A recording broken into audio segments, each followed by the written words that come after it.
a researcher at the Afro-Middle East Centre-AMEC. A very good evening to Mr. Deen. Thank you so much for joining us. First of all, we keep on hearing the name of Khalifa Haftar being bandied about, and we know that he's been in the Libyan political scene for over 4 decades now. But just who is General Khalifa Haftar? So Khalifa Haftar was one of the key officers in the Gaddafi coup in the late 60s. And led Gaddafi's forces in wars in the 70s, but then defected to the USA, stayed in the CIA base in Langley for roughly 2 decades, and went back to Libya, once the revolution was started in 2011. Since then, he's been a very divisive figure. He is a very viscerally anti-Islamist.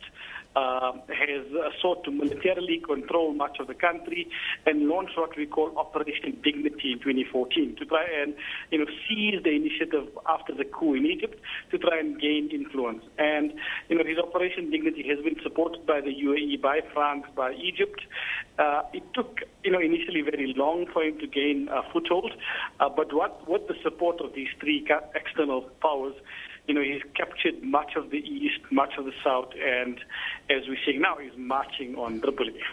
I mean, he's been Colonel Gaddafi's right-hand man. And Gaddafi himself even put him in charge of the Libyan forces to take control of Chad in the 1980s. But that proved to be his downfall. And, we understand that Colonel Gaddafi booted him out. And he spent the next 2 decades trying to topple Gaddafi. Now that Gaddafi is gone, why is he aiming to take Tripoli now?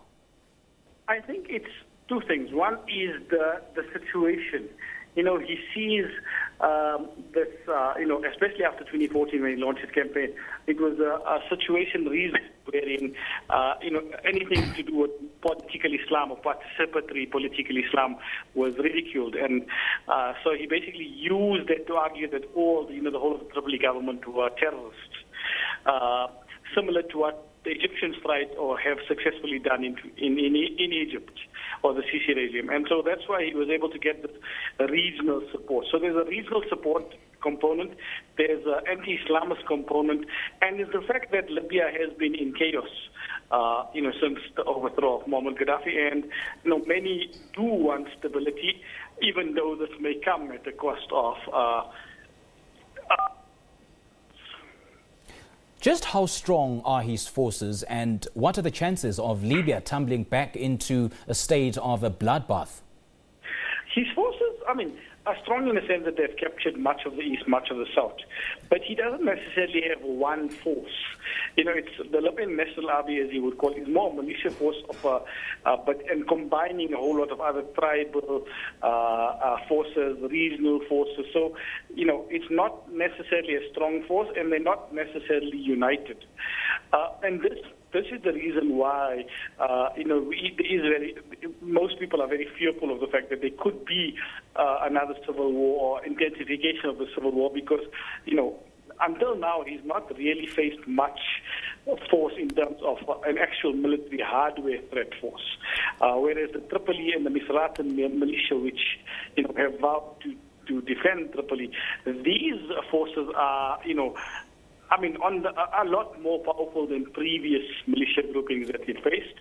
And so, it may become very bloody if, he is restrained. But we need to know that, there is a Libyan dialogue that is scheduled for in 2 weeks' time. And, this is an attempt by Gaddafi by Haftar to actually, create facts on the ground prior to the dialogue, so people at the dialogue accept him. Because, many in the East also don't really like him, many in the West don't like him. And so he's basically just trying to create facts and basically rule by force. Libya has what is called the Government of National Accord, or the GNA, as it were. Was this not sufficient to bring peace after the ouster and killing of former leader Muammar Gaddafi? I think what happened was much of the international community forgot that Gaddafi's rule was for so long, and all the institutions were built in Gaddafi's image. And once he was ousted, all these institutions collapsed. And so, yes, we currently have the government of national accord, but we have a government in the east. Tripoli, for example, has its own government, the Higher State Council, or the HSC. And so there's different governments representing different regions in the country, somewhat more international legitimacy, somewhat less international legitimacy. And this has allowed these militia groupings and Haftar to actually gain from this power vacuum, this lack of a central government, this lack of a monopoly on force, and that's how he was able to gain influence in 2014, 2015, and now he is undoubtedly one of the strongest men in Libya. I mean, we've seen the United States, the United Kingdom, we've seen France, Italy and the United Arab Emirates issuing a joint statement that there is no military solution to the Libyan conflict. I mean, we've seen that attempts at negotiation have failed. So what could possibly bring about peace in Libya? I think there needs to be a lot more pressure put on Haftar. The UAE and France are very,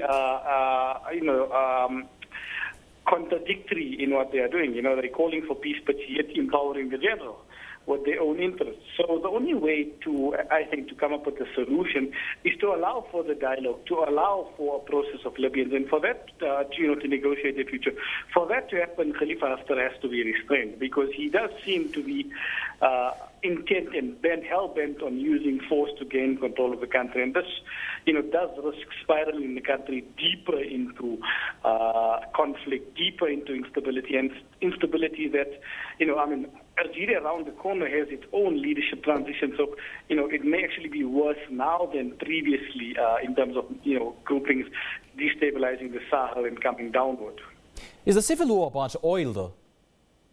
Not necessarily about oil. Oil does play a component. Libya has a big oil supply, but it's also about regional proxies, the proxy war between Saudi Arabia and Qatar and Turkey. It's also about Khalifa Haftar wanting to replace, be the chief commander, and it's also about regional questions within Libya. Forces from the east feeling undermined, or people from the east, or elements from the east feeling undermined by elements in the west, where there's more population but less territory.